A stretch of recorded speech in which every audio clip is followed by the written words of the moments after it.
In this video, we're going to show you how to book an in-studio or virtual class with Everybody Pilates and Yoga Studio. Let's get started.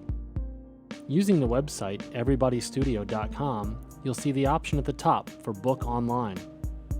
Click here. If you're using a mobile device, you'll be prompted to get the MindBody app, and you'll see steps similar to the ones shown in this video. Here you'll see the calendar and the list of weekly classes below. Scroll through the list, locate a class that you'd like.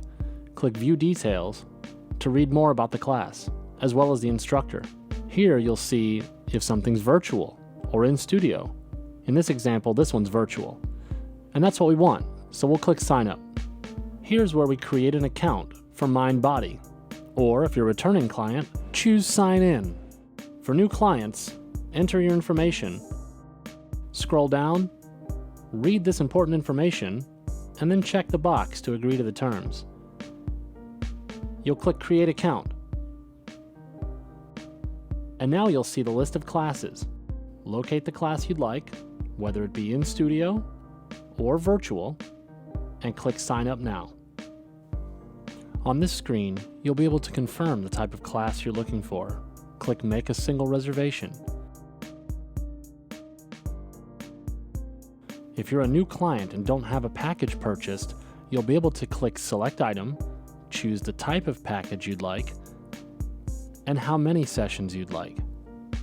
In this example, we'll choose 1. Confirm by hitting Checkout. Next, you'll enter your payment information. Last, click Place Order. Once you place your order, you're taken to the My Info screen, where you can see the list of classes that you're currently registered for. If your class is virtual, you'll see a live stream icon. About 10 minutes before your class starts, you'll receive an email with a button that says Click here to join. Here we'll use the same account information that we used to book our class. Depending on your computer or browser, you may receive this message that says your browser isn't supported. You have a couple options. On a computer, you can download the mindbodylive app. If you already have the app installed, click Launch mindbodylive. If you receive this message, you're in the right place, and your class will begin shortly.